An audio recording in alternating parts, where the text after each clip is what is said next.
Hello, boys and girls, and welcome to Movie Goodness, where we examine life through cinema here on the KB Radio Network. I am your host, Kevin Reed, and I am super excited for today's episode. This is a film franchise that we're going to go over today that I have loved, well, my entire life. Being as though this franchise began the exact same year I was born. Yes, the Alien franchise, where the first film, Alien, was released in 1979. So me and this franchise have been on planet Earth for 45 glorious years. Now, I don't know which one of us made the world better in those 45 years. I would like to think me, but I'm pretty sure millions of you around the world feel it was Ellen Ripley. And I can understand. You don't know me, but it's all good. You can get to know me now. And you can judge for yourself. But in all seriousness, I love this franchise. This is a franchise that has been through a lot of changes. You know, it's one of those film franchises that is not one singular thing, even though it's Alien. You know, it's all about aliens, these xenomorphs that are, they don't have any rhyme or reason. They just kill. You know, you can't negotiate with them. You can't talk to them. It's none of that. There's no ET phone home. There's none of that. They are vicious killing machines. And I love it, man. I love it because it's not explained. Their origins are not explained. Their reasoning for what they're doing, the things that they do, are not explained. But it doesn't matter because we're just here to see aliens burst out of people's chests, to see face huggers implant eggs down people's throats, and giant queen aliens rip androids in half. And that's the beauty of this franchise. But it's so different. When I talk about the differences, it's different because out of the 6 films in this franchise, I'm not counting the Alien versus Predator movies. We're not going to review those. I'm not even going to touch them. Forget those movies. Just throw them out of your head. But the 6 films that are actually Alien films, we have had straight up horror. We've had science fiction. We've had action. We had philosophical, religious debate. It's been a lot to go on concerning these films. You know, corporate greed explored, the treatment of prisoners and stuff like that. All of that has been explored in this franchise about killer aliens. You know, and it's cool. It's cool. Some were great, some not so great. But I can argue for a vast majority of these films that this is a great franchise. Yeah, 1 or 2, maybe not. You know, 1 or 2, not 1 and 2. But 1 or 2 of them you can probably throw out. But I can make an argument for that one, and we're going to go over that when we go through these films. And the other one, it was what it was.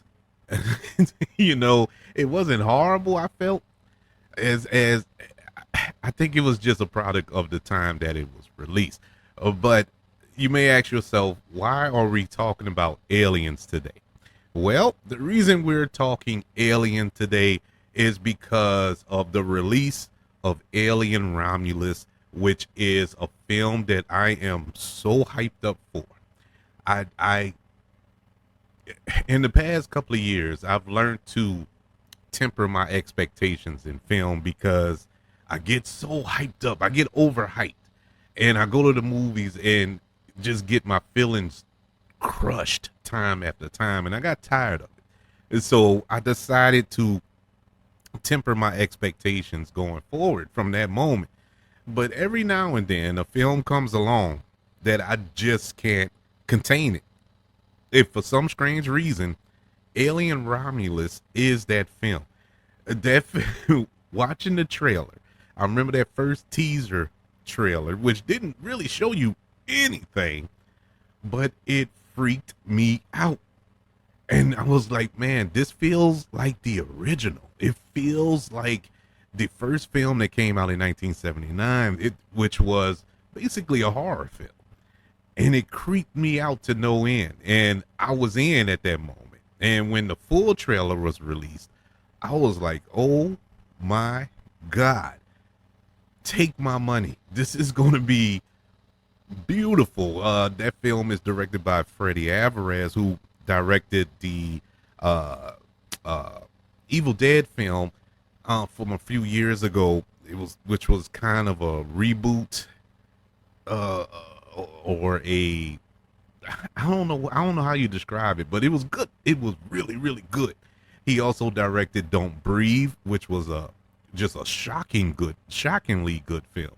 And so I was excited when he took this task on.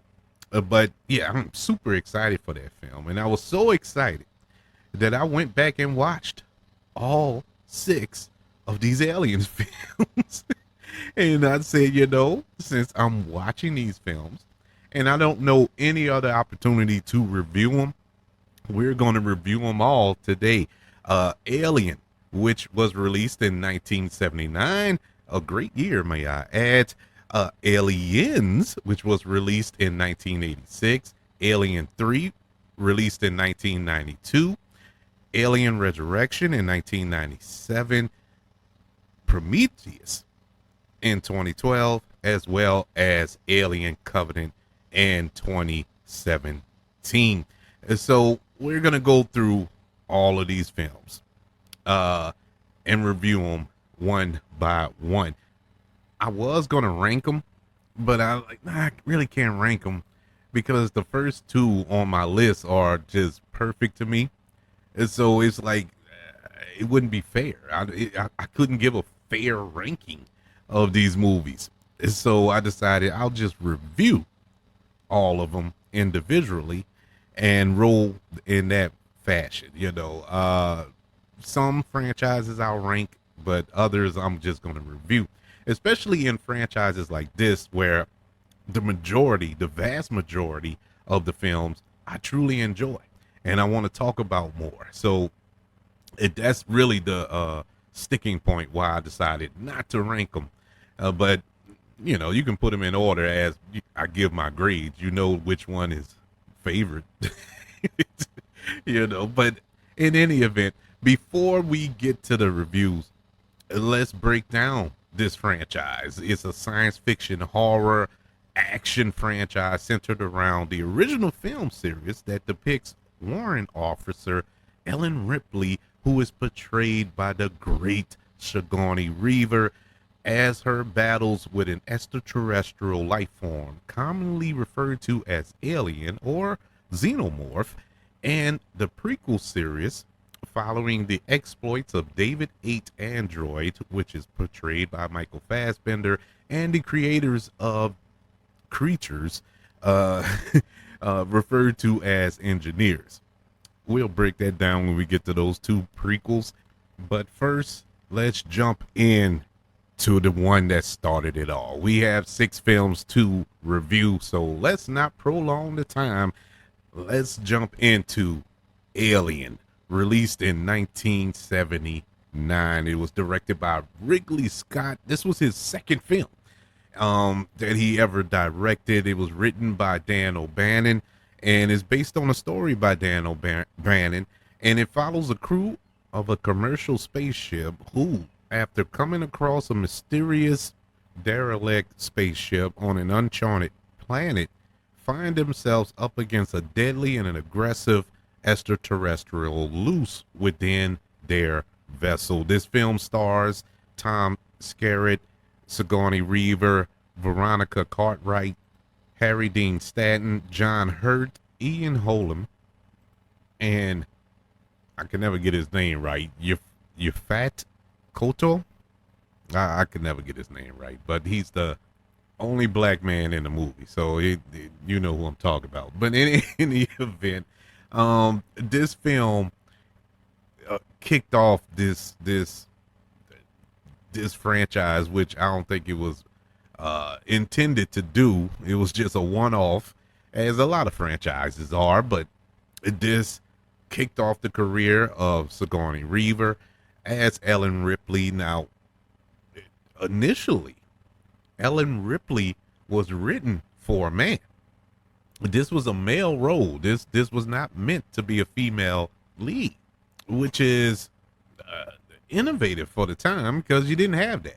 If you did, it was sparing, and I mean sparing, but not for a big studio film like this.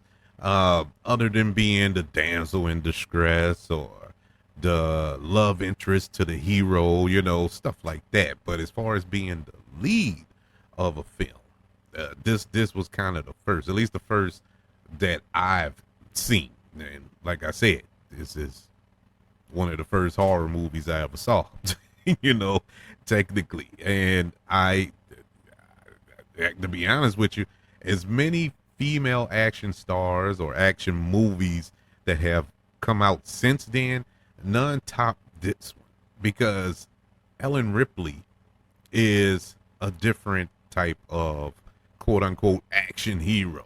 We get into the action portion later on in this series, actually in the next movie. But even with that, she's not a quote unquote action hero per se. But this was more of a survival type situation, like most of the films are. And it was running away. It was her capturing the fear of the situation. But I'm getting a little ahead of myself. I was going to talk about the actors a little later, but you get my point. She is amazing in this role. She was born to be Ripley. I mean, literally born to play this role.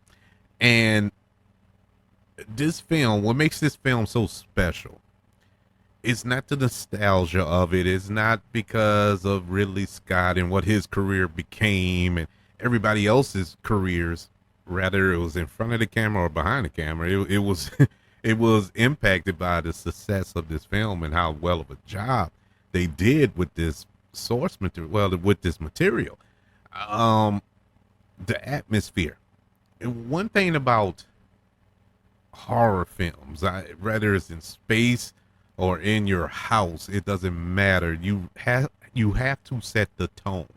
You have to make your surroundings a character within itself, and on this spaceship, it was claustrophobic, and I'm claustrophobic, so it really hit home with me. But that claustrophobic feel, the lights, the dirtiness, the drip, the water dripping on the walls and all this stuff, it was just it was like being in hell. If you could imagine hell, that's hell without the fire. It was just I don't know. It's a situation you just don't want to be in, and that's what a horror movie is supposed to put you in. And so that alone was just dreadful. Then you put a alien that is hiding and picking you off one by one in the mix. My God, this is this is a pure horror show. But the crew of this ship, they look like truckers. They look like actual truckers that if you stop at a truck stop, these are who you see wandering around at this truck stop. They just look like blue collar. I don't know. I don't know how to describe them, but they just look like true blue truckers. Average, ordinary working men and women. And, around this era, when we're leaving out of the 70s into the 80s, mid 80s, when we get these action movies and these science fiction movies, and you see our heroes, they got, the Schwarzenegger build, Stallone builds, and, they look like brick houses. They look like they can tear apart an army by themselves and all this other stuff. And you look at a movie like this where it's just average, ordinary people in this situation, people that look like me and you, that puts fear in you. And it was smart casting in that sense. Speaking of the cast, I've already touched in on Sigourney Weaver and her performance as Ripley. Her ability to kind of switch into this quote unquote leader towards the end of this movie, as people are getting picked off, and the situation is becoming more dire and dire. How her character grows with this sense of strength, yet still holding on to that fear factor, still holding on to that same fear when the chest burster scene happened, and we're gonna get to that. But it, from that moment on, this turned into a horror movie, and for her to keep that going, man, beautiful job, beautiful job. That's why she's been doing this role, performing in this role for so long. She hadn't came back in a while. I think she have hung up the space helmet by now, but it's it was great for her to be in these films because she's such a strong character, and we're gonna see it develop into something even stronger later on in these films. But in this one here in particular, I think this is one of the better performances by her, because number one, it established who this character is, what type of person she is, that she builds on later on, and it's such a natural progression of this character. That's why she's so celebrated as one of the favorite heroes in cinema, and I can't agree with him more. Tom Skerritt, love Tom Skerritt. Is it me? Is Tom Skerritt underrated? You never hear Tom Skerritt's name brought up in, on these lists of great actors, or, you know what I'm saying? And he has been solid for decades in everything that he's in. Even now, I still see him pop up in things now. He is a solid actor. He's one of my favorites. I always enjoyed Tom Skerritt. And good old John Hurt. John Hurt in this film, he plays Kane. And I remember watching this because it came on around the time Aliens came out, because I seen actually I seen Aliens before I saw Alien.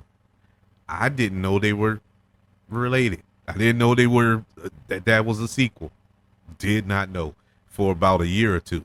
That goes to show you how intelligent I was. But I did not know that this was a sequel. I think my brother told me. He was like, yeah, in the first one, yeah. The first one, I was like, it didn't say part two. This just says Aliens. He was like, no, it's Alien. I'm like, wait, that's the first one? And he kind of gave me the look, like my brother's an idiot or whatever. But it was, I didn't put the two together. I don't know what's wrong. But anyway, I saw Aliens first.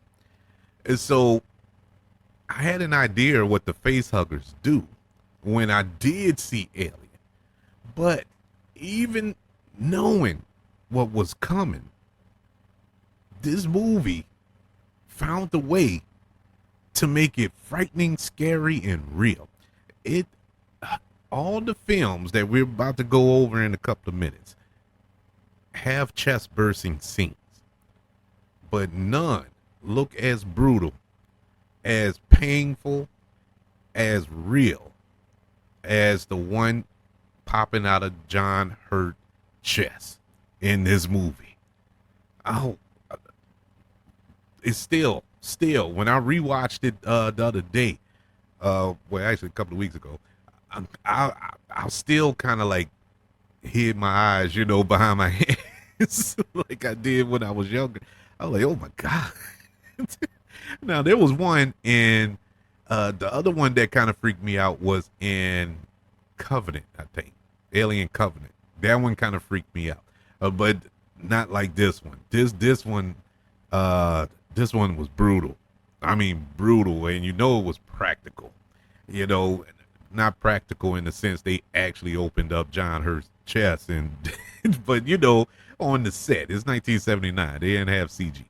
And so it looked so real and so terrifying. And man, the actors around that table, from what I understand, now I've saw videos on this and read articles about this for years.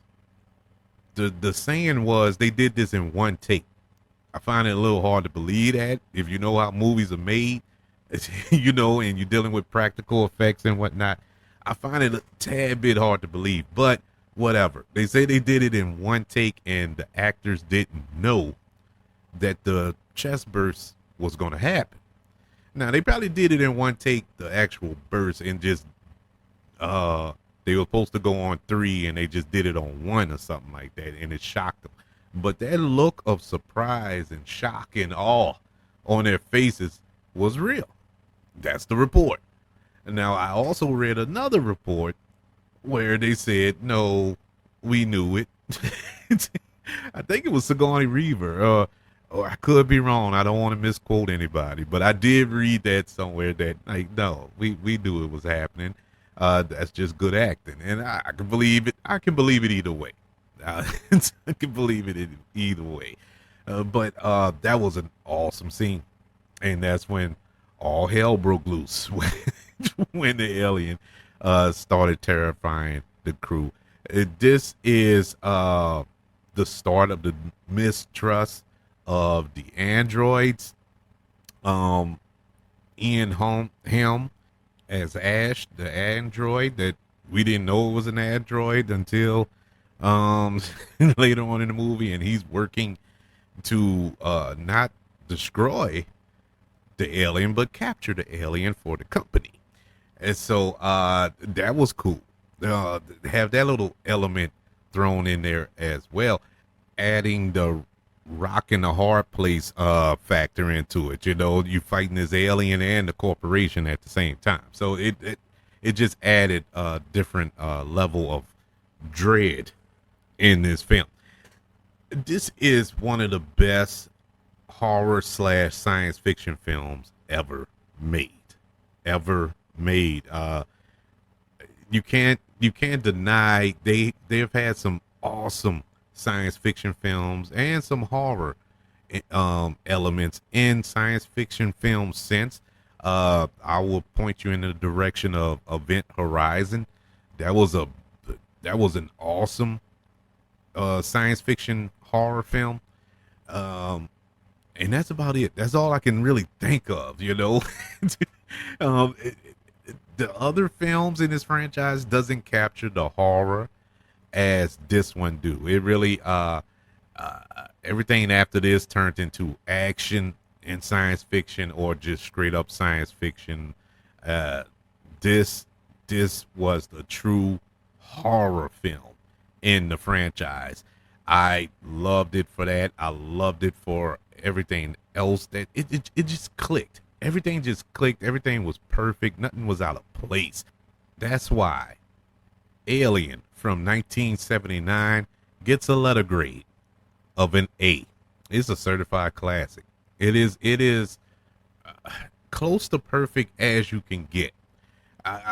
You know, there's a little gripe that I have that I didn't mention, but I guess I'll go ahead because I'm pretty sure you're probably wondering why I didn't give it an A plus.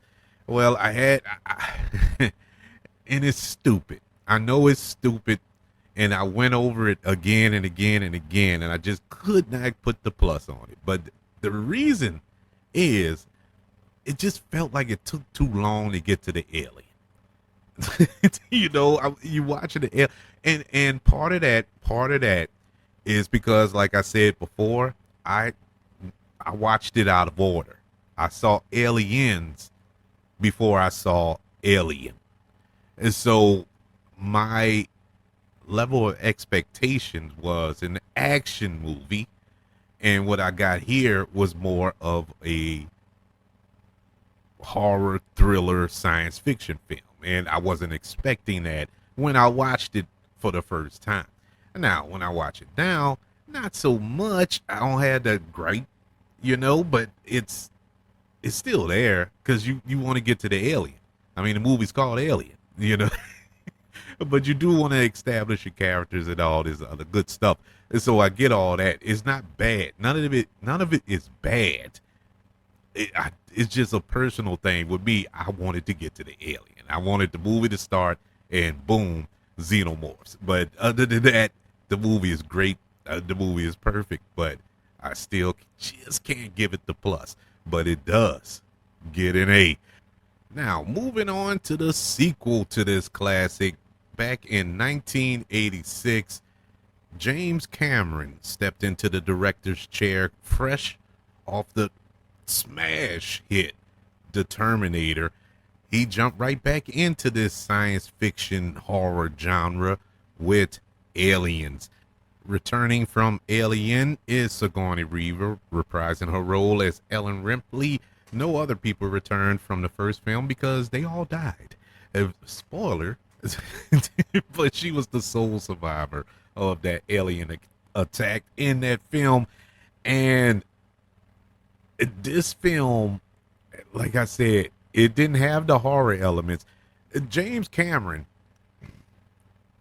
directed probably the second best science fiction horror film. Actually, I don't want to put those two in the same category. Alien and the Predator, the Terminator. They're two different films, but as far as science fiction and horror is concerned, but Alien was in space, and so I'll just keep it in space. But here on planet Earth, I will say this was the Terminator was one of the best science fiction horror films, and with action as well. Of his time, man. I mean, they still trying to make Terminator movies to live up to that film, that and T2. But it all started with Terminator, and Terminator just checked all the boxes. It was perfect. But in any event, we're not here for Terminator. We're here for Aliens. Him directing this film was, once again, smart hire by 20th Century Fox at the time. He jumped right into this franchise, and the first decision was, there's no horror here. We're not going to bring any horror elements. This is going to be a science fiction action film instead, which is 1986.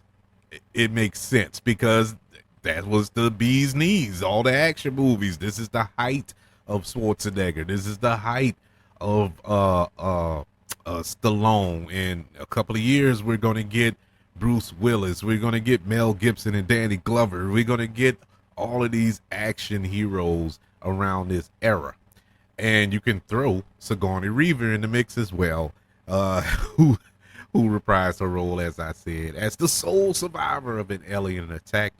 And when communications are lost with a human colony on the moon where her crew first encountered the alien creatures, Ripley agrees to return to the site with a unit of space marines to investigate.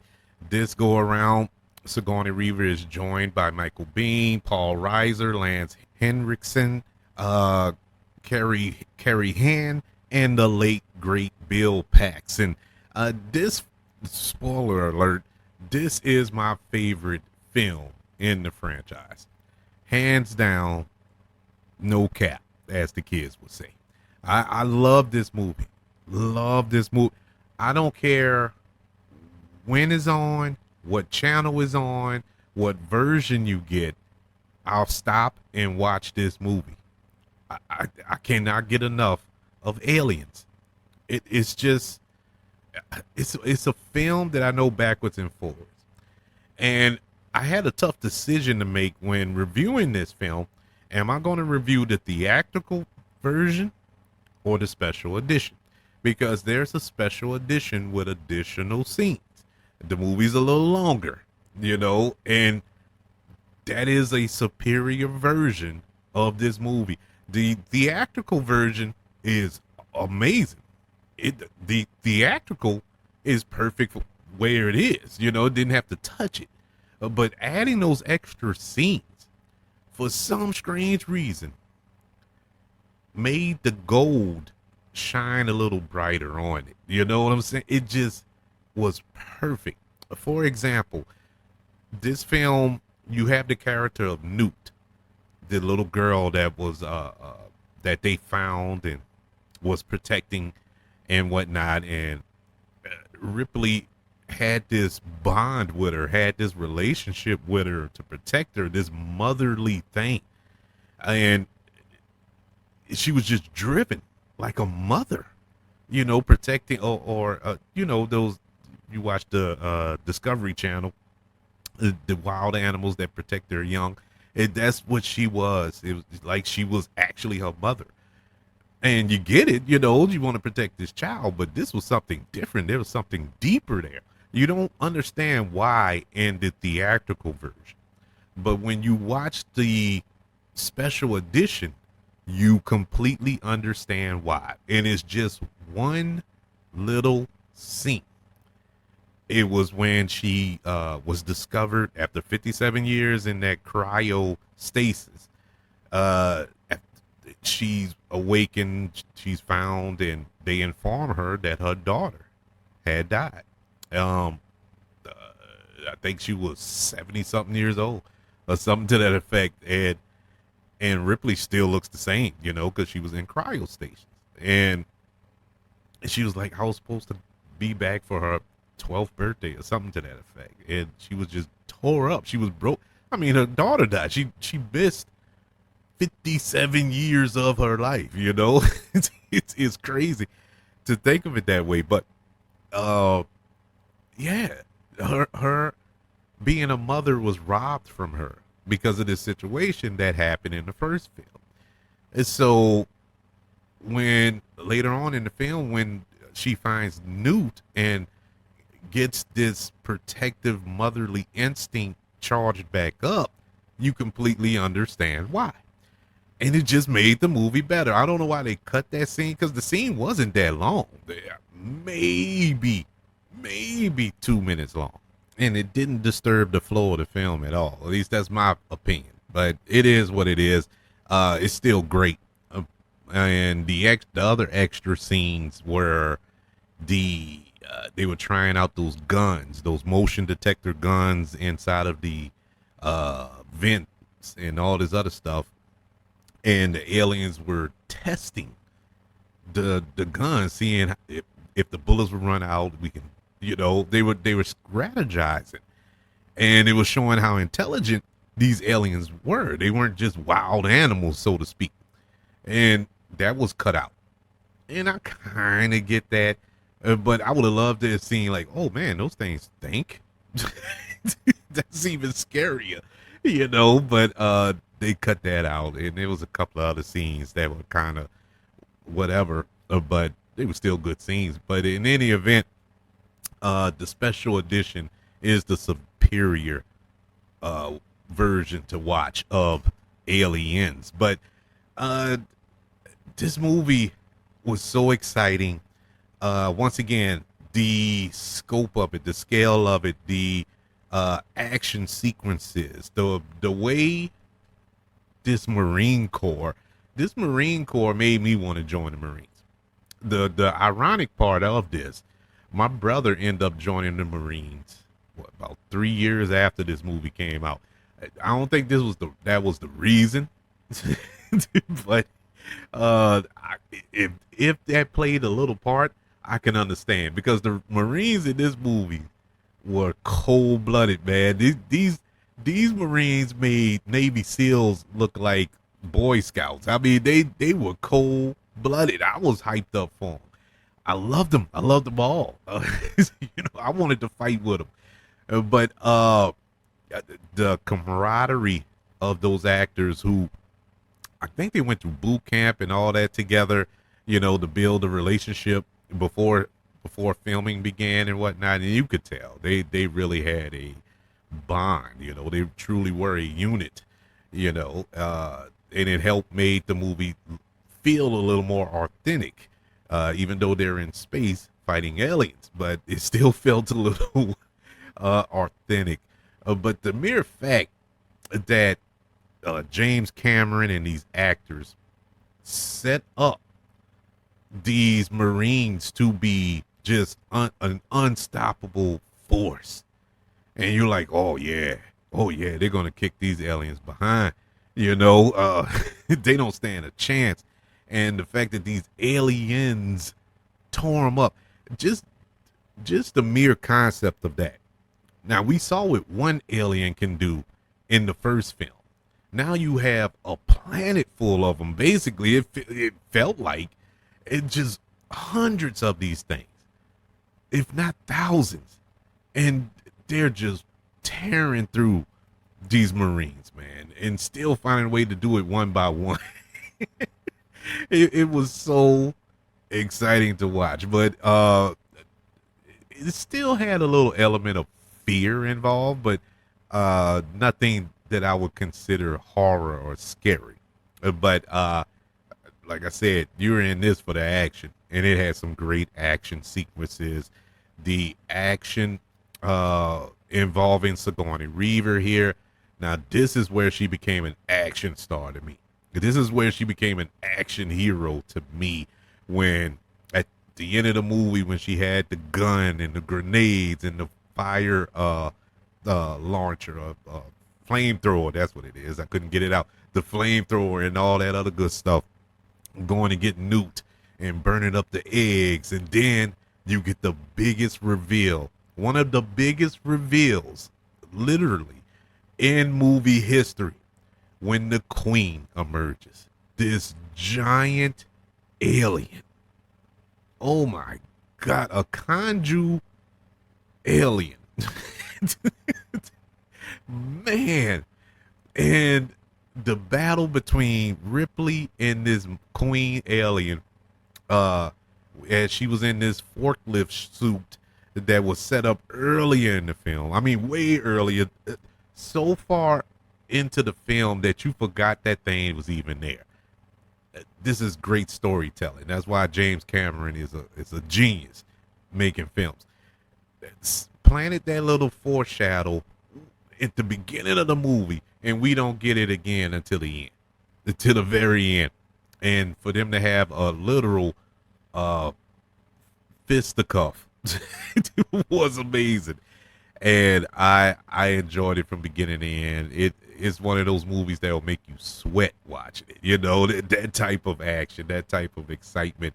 And it still did it. You know, me watching it a couple of weeks ago, it still had me hyped up and exciting. James Horner, R.I.P., his electrifying score that just booms through the speakers. It's, man, what a film. They don't make movies like this no more. I miss these type of movies. But we can always go back and watch Aliens from 1986, which gets a letter grade of an A plus. Yeah, I don't have any problems with this. It's nothing that there's nothing that bothered me with this film. Nothing at all. The other scene that they had cut out were the colonists, the human colony that was there, and we saw how they end up getting swarmed by these aliens with Newt and her family, and we see all that establishing this colony of humans on this planet. So that was the other thing, which once again they could have kept that in the movie, but I don't know why they cut it, but it didn't matter. Still was perfect in my eyes. Aliens from 1986 gets an A plus. So we move on. We move on to yet another alien film. This time in 1992, we get, I guess, a return to horror in a sense. It do have a lot of horror elements, really no action elements at all. So it does depart from that we got in Aliens, but it doesn't have the same horror as the first Alien. You know, it doesn't have that I don't know, just doesn't have that magic that the original had. But with that said, I wasn't expecting it to have that same magic. You know, I was just in it for the ride. I love this franchise. Alien 3, which is directed by David Fincher. Yes, David Fincher in his directorial debut, returning yet again Sigourney Weaver as Ellen Ripley. And this is the third installment to this franchise. And this film went through so much to get made. It was almost to the point where they were like, man, forget it. Don't worry. Just let it go. I mean, they had so many problems with this production. David Fincher hates this movie. He hates it. He disowns this movie. And I don't know why. Because I liked it. And this was the movie that I mentioned in the beginning where a lot of people don't like, but I actually like. I can actually justify that it was good for what it was. And I think it was more of the behind the scenes of it all, why David Fincher hates the movie, you know, because there was so many cooks in the kitchen and he really couldn't get his vision across. And plus he's a first time filmmaker at this point. And so nobody really is going to pay him any mind. But joining Sigourney Weaver in this film, you have Charles Dance, Brian Glover, Charles S. Dutton, Rock himself, Ralph Brown, Danny Webb, and many more. This film is set after the events of Aliens, and Ripley and an alien organism are the only survivors of the Marine spaceship following an escape pod crashing on a planet housing a penal colony populated by violent male inmates. This turned in. There was so many versions of this movie that that was supposed to come out. I remember the teaser trailer coming out the year before, I guess in 1991, where they released it in front of some movie I went to go see. And they showed Planet Earth. And the whole tagline was, this time they come home, or something like that. It was like they were going to be on Earth. And I was like, oh, they're going to have the aliens there on Earth this time. Oh, this is going to be messed up. And I think Rennie Harlin was going to direct at that point. Rennie Harlin, who directed Die Hard 2, he had directed The Long Kiss Goodnight, and a lot of action movies. Pretty decent director. He is who he is. But anyways, they went through a lot of directors until David Fincher was attached. But anyways, it was supposed to be set on Earth. Then it was supposed to be set in this monk colony, like this planet of monks. And then it was this prison planet, and they combined the monks in the prison planet together for this version where all the prisoners now found God. You know the people. We know people that went to jail, come out and they'd have found Jesus. I don't know why Jesus is always hiding in jail, but it is what it is. And they come back and go right back to what they're doing. But anyways, yeah, they combined all that, and this movie started filming without a finished screenplay. They were writing scenes the day before to film the next day. I'm not joking. It was pieced together with spit, bubble gum, and duct tape.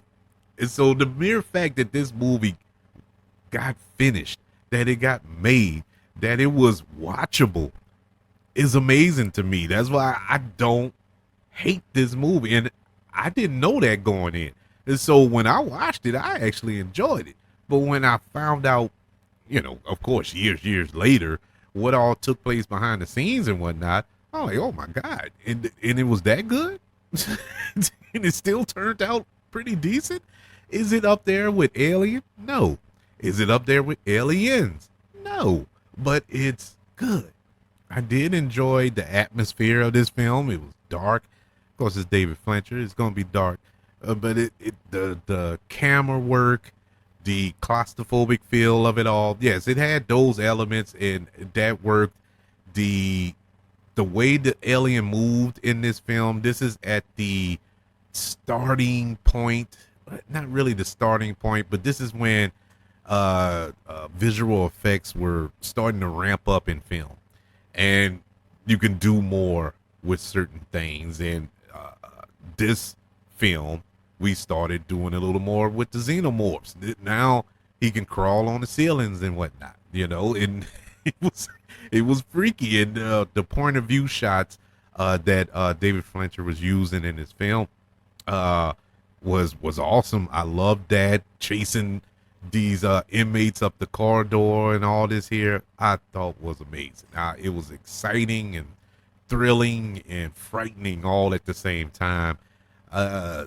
Sigourney Weaver. I mean, can I say anything bad about Sigourney Weaver at this point?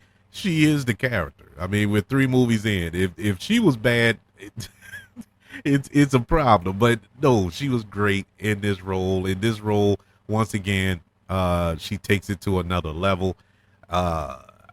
This go around, spoilers, she's infected, or should I say impregnated, with an alien preparing to burst out of her chest. So we got that element in here as well. And with this new alien running around taking these inmates apart, and whenever it gets close to her, backs away from her and won't kill her because he senses the queen, because it's a queen. And that's one of the gripes I had about this film. How did she know it was a queen? It blew my mind. But anyways, I'll get to the negatives. I have a few negatives, of course. But yeah, I like that element, though. I did like the fact that it wouldn't kill her. It wouldn't kill her until the very end. He really tried to kill her. He was like, look, I done tried. I done did everything and you still trying to kill. Man, that's it. That's it. I'm about to tear you apart. But anyways, my negatives of this film, yeah, I didn't like that. I didn't like that she knew it was a queen. Now, I know they did the X-ray thing and all this here. I don't see how you could tell the difference, and especially going by that picture. I don't see how you could tell that was a queen. And, it was like automatic, like she's the foremost expert in xenomorphs. Yes, you encountered these things, but come on. Come on, that's kind of weird. I didn't like the fact that you killed off 2 major characters off screen. You killed off Hicks and you killed off Newt. And before the movie even started, the ship crash lands and they die in the crash. What is this? These were 2 major. That's what made the second film so uplifting. That was great that Ripley wasn't the only survivor. She had her quote unquote daughter. She had her quote unquote significant other. This big happy family who defeated the xenomorphs. They won and rolled off into the sunset. And this film starts off, they're dead, and she's impregnated with an alien. So it was like, man, you just can't win, Poe Ripley. Of course, the writing wasn't all that good, and that's to be expected when actors are reading lines that were literally just written maybe an hour ago, and they got to deliver these lines. It was just a couple of, not a couple, it was a few scenes in here that it just didn't work, dialogue wise. And I was like, man, it's like Chat GPT or whatever wrote the screenplay back in 1992. But yeah, other than that, the film is watchable, because I've heard it described as unwatchable. No, I don't think it's unwatchable. I actually enjoy it. I would seek it out, to be honest with you. When I rewatched it a couple of weeks ago, I was enjoying myself. I had the same feeling I felt when I left the theater in 1992. I had fun with it, and I mean, what more can I ask for? It wasn't great. It wasn't great by no stretch, but it was what it was. Alien 3 from 1992 gets a letter grade of a C plus. Yeah, it was pretty good. I thought it was, you know, one of the better ones. Definitely better than one I'm about to talk about next. But it's, if I had to choose between the two, I would definitely pick Alien 3. But in any event, let's move on to the next entry into this franchise. And it's none other than Alien Resurrection from 1997. This science fiction horror, in quotations, film, which is directed by Jean-Pierre Jeunet. And it is written by Josh Whedon. Yes, that Josh Whedon, who went on to give us Buffy the Vampire Slayer and the first two Avengers films in the MCU. Yes, he wrote this monstrosity of a film, which I think was his first Hollywood writing gig. I think I read that somewhere. Correct me if I'm wrong. If it's not the first, it's one of the first. But man, my God, returning for a fourth and final time in the role of Ellen Ripley is Sigourney Weaver, joined by Winona Ryder. And this is the fourth installment of the Alien franchise. This film is set 200 years after the previous installment, Alien 3.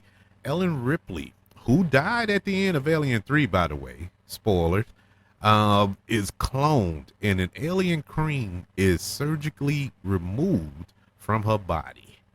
Now, that's strike number one for this movie with me. And it's always been a strike ever since I watched it in 1997.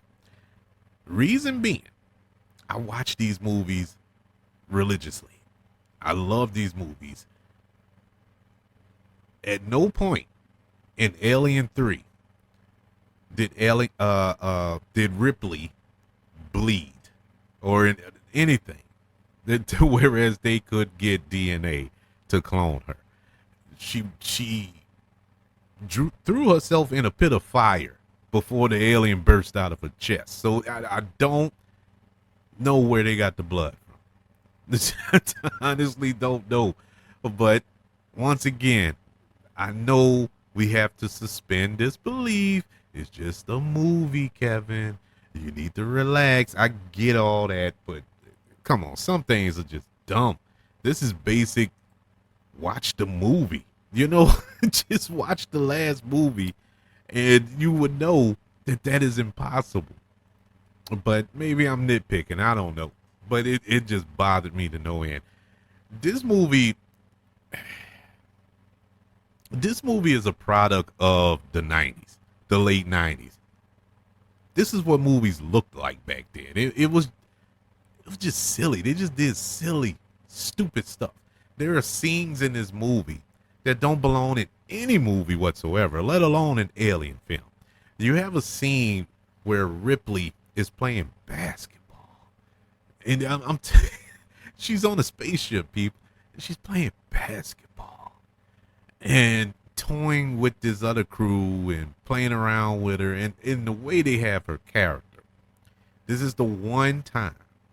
And sadly, this is the last time we get to see Sigourney Weaver as this character. And this is what we're left with. She was just a complete departure from any iteration that we got of Ellen Ripley in any of the previous three films. Why? I mean, just why? Leave her alone. They could have went a completely different route. There were ways they could have made this movie without Ripley. They didn't need Ripley, but I understand that they're tethered together. She's the franchise. That's like trying to make a Die Hard film without John McClane. I understand all that. How can you make a Rambo film without Rambo? I understand all that. But in that case, don't make an alien film. I mean, you didn't have to make this story of aliens. There are other stories.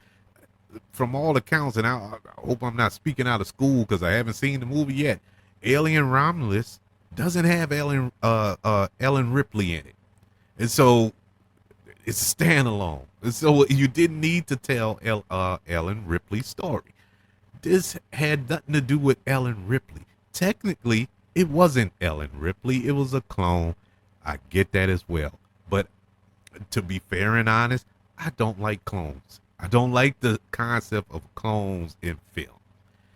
It's like a cheap way out to me. I don't. It's the answer to all the questions. Oh, it's a clone. It's dumb. The only time I liked it was in Multiplicity with Michael Keaton. I love that movie. That's the only time I like clones in that in that movie. Any other movie, can't stand it, and I didn't like it here.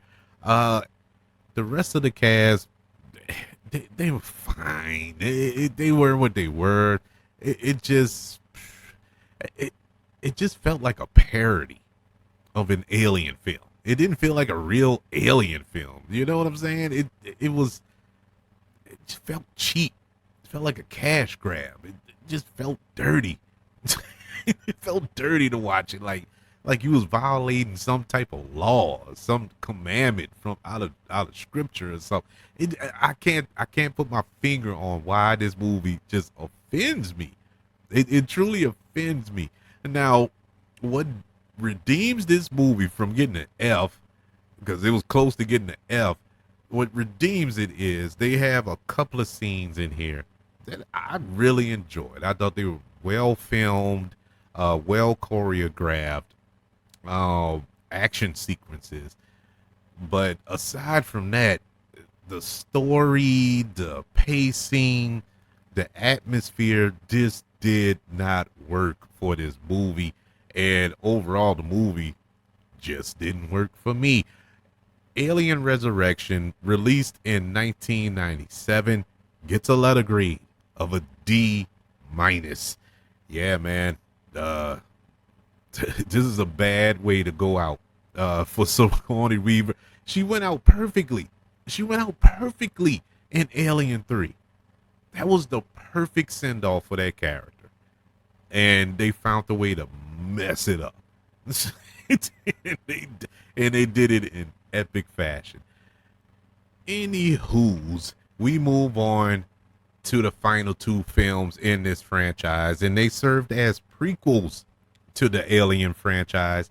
Starting in 2012, the science fiction horror film Prometheus, and this go around returning to the franchise is the original director of the original film, Ridley Scott, and he's directing an all-star cast in this film with Naomi Rapace, Michael Fassbender, Guy Pearce, Idris Elba, Logan Marshall Green, and Charlize Theron. This film is set in the late 21st century. The film centers on the crew of the starship Prometheus as it follows a star map discovered among the artifacts of several ancient Earth cultures. Seeking the origin of humanity, the crew arrives on a distant world and discovers a threat that could cause the extinction of human species. This film was super highly anticipated around this time because we're back in the Alien franchise after 20 years almost, 15 years, something. I don't know, bad at math. But in any event, it was a return to the franchise, a return of Ridley Scott, a new cast, a prequel. We're going to see, it was perceived, I guess you could say, that we're going to find the origins of the xenomorphs and all this other good stuff. All right, cool, cool. Count me in. And the cast was outstanding. And then the movie came out, and everybody hated the movie. I didn't hate the movie. I actually enjoyed this movie. I still enjoy this movie. Now, the problem I have with this movie, it shouldn't be an alien film because aliens have nothing to do with this movie. It is nothing to do with it. It is its own separate thing. This is more of a film. If you want to get technical, this is a film set in the alien universe, but it's not connected to aliens. It's like the MCU, right?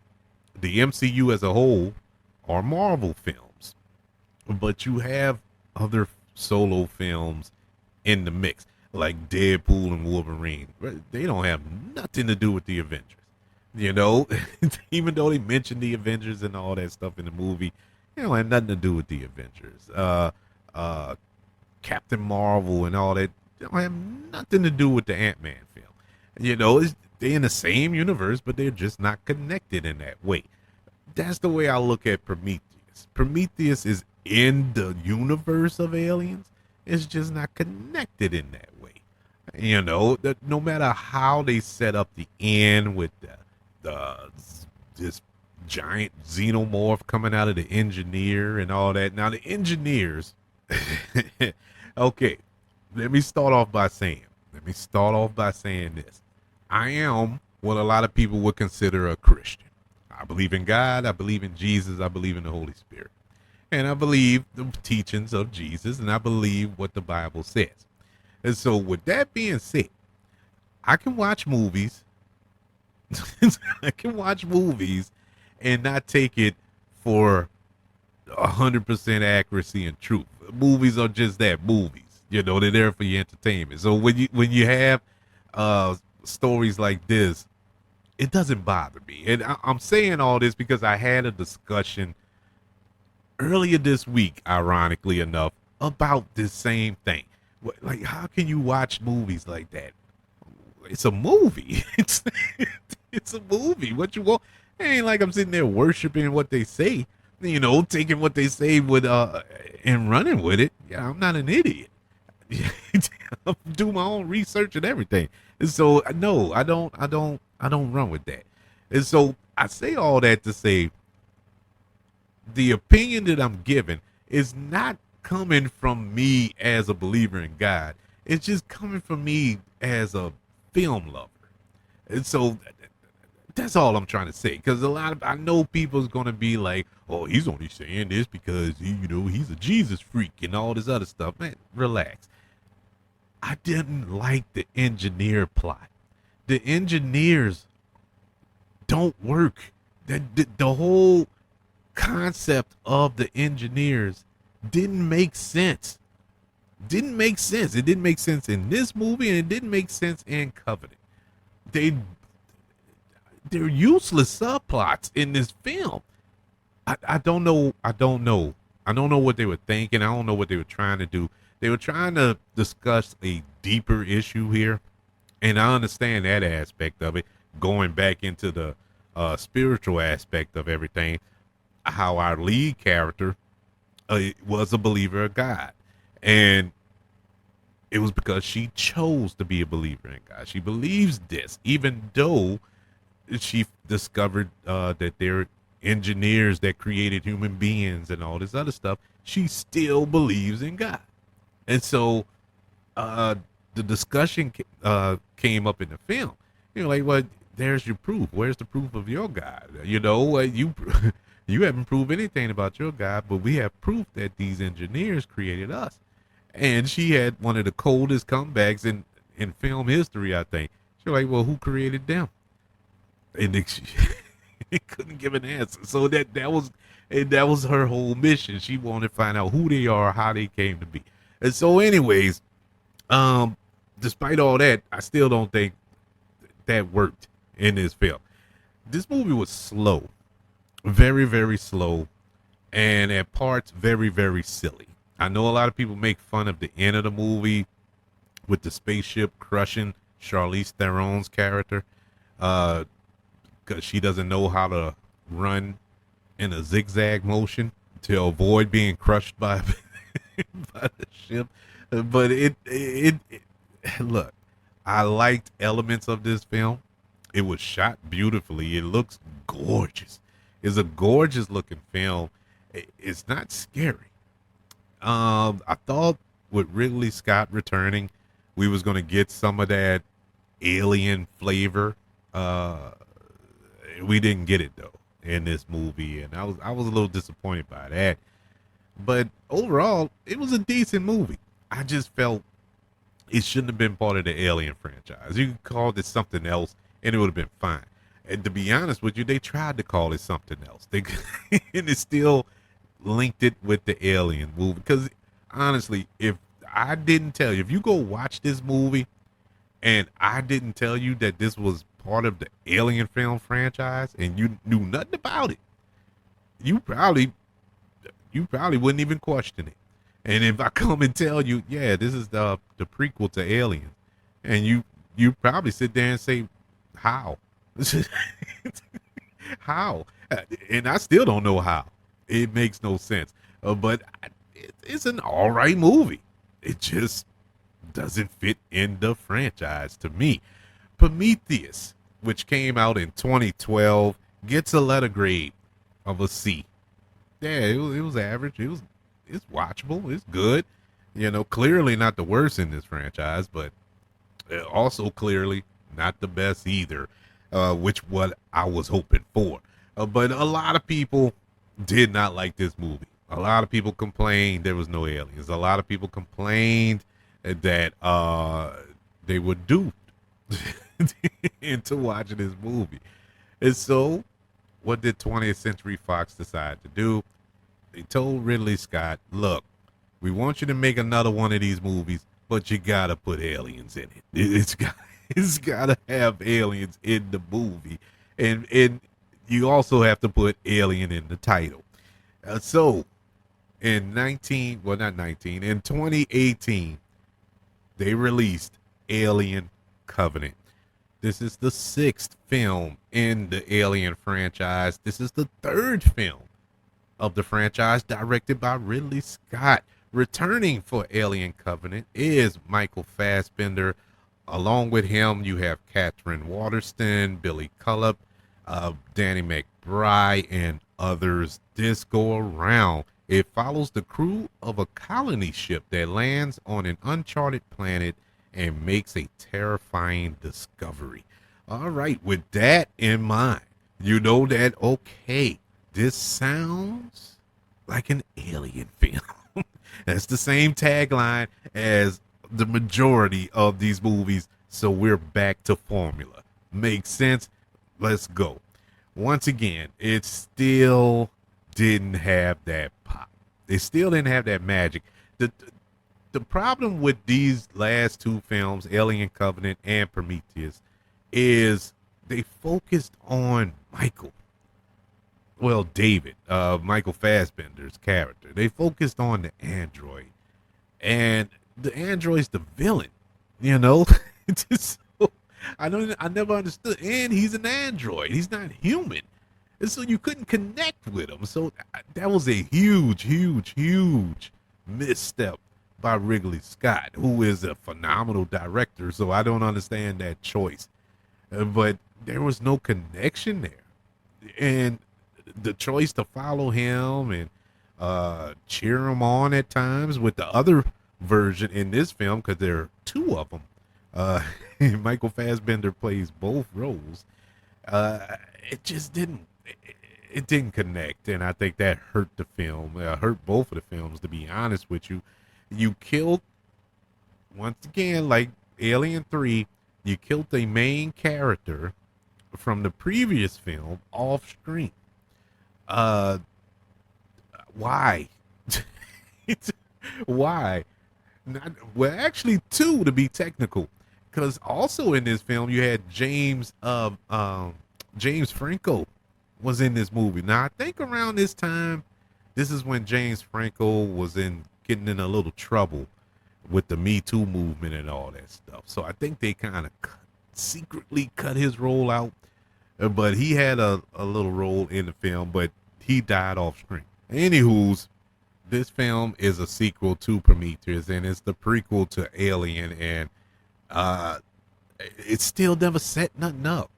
You know, is it better than Prometheus? I feel it's the same. I feel it has the same vibe. There's nothing really there. Uh, this would have been a more interesting film, at least these two films, if this was about the whaling company. You know, the company that's in charge of all this stuff, and the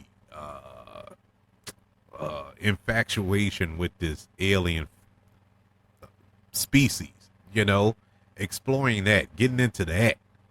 I would have enjoyed that, but that's not what we got. I thought it was setting it up. It felt like it was setting it up for that, but it never came to be. I really don't know what the direction of these two films are, and I know it's not fair to Covenant that I keep throwing in the Prometheus with it, but they're linked together. These are the only two films in this entire franchise that are conjoined twins in a sense. You know, they're literally linked together. I couldn't tell you the reason behind actions taken by characters in this movie. Some of the dumbest decisions by characters that you're going to see in a film ever. And these were smart people. These weren't Kevin Reeds on this ship. These were scientists and biologists and anybody with an "is" as a type at the end of their profession. They were on this ship, so they knew something. You know, they had a bit of intelligence. I couldn't tell, man. They made some of the dumbest decisions in movie history. I mean, just completely stupid. But look, I'm all for having fun in movies. That's fine if you in it to have fun.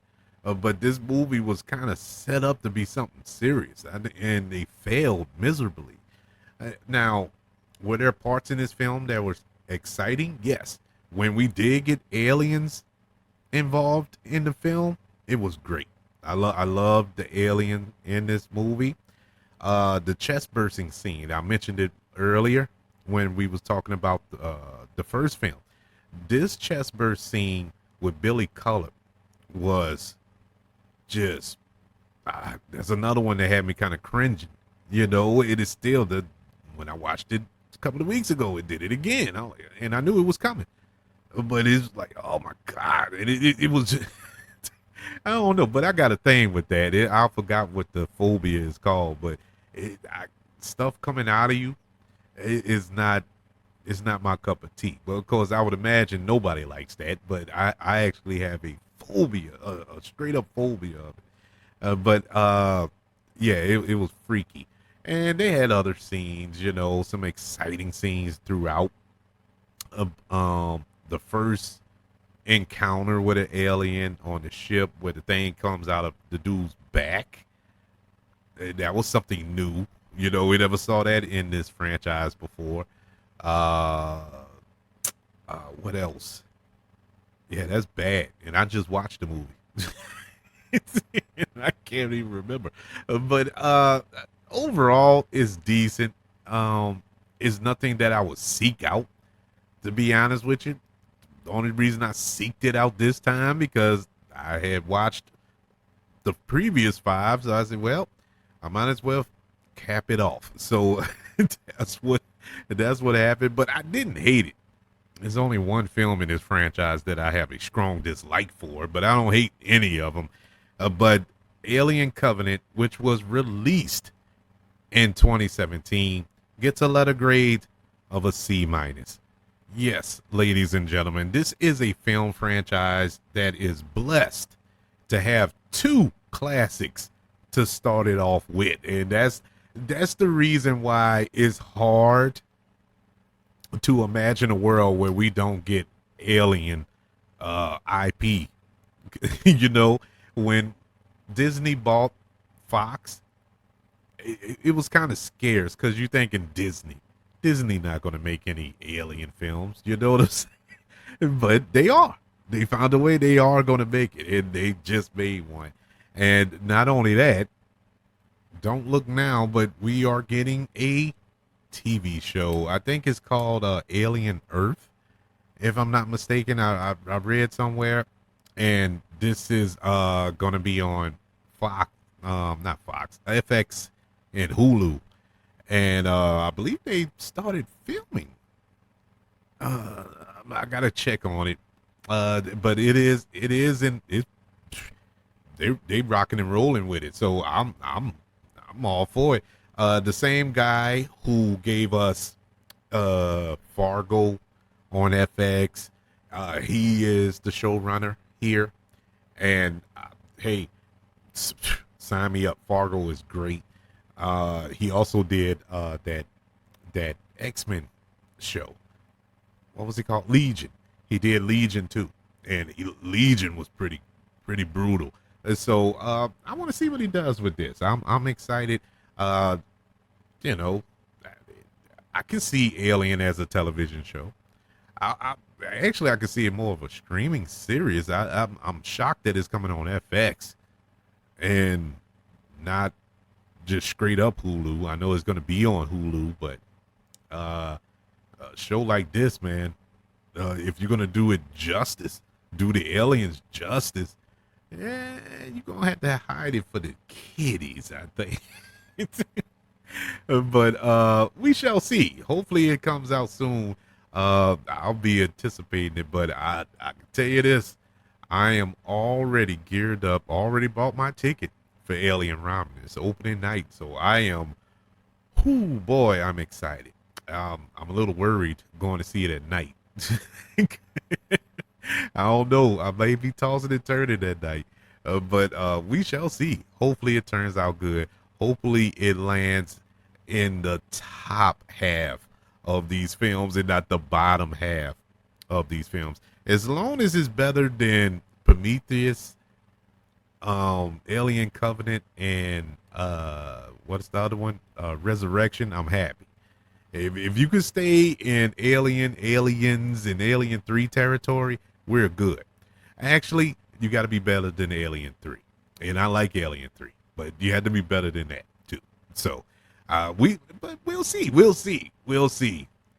But I would like to know, what is your favorite Alien film? Is it Alien, Aliens, Alien 3, Alien Resurrection? Is it Prometheus? Is it Alien Covenant? I would love to know which one. And are you planning to go check out Alien Romulus this weekend in theaters? Email the show, kbradiopodcast@gmail.com. You can also search for the show on all social media platforms. Just search for the KB Radio Network. Also subscribe to the KB Radio Network channel on YouTube and like this video if you don't mind. While you in the liking move, don't forget about the 5 stars, sharing and reviewing this show if you're listening on Apple Podcasts, Spotify, iHeartRadio, wherever you are currently listening to movie goodness here on the KB Radio Network. Everybody, thank you for joining me for this definitive review of all of the Alien films in the franchise. Want you all to know that I love you. Continue to love everyone. And until we speak again, you all be blessed.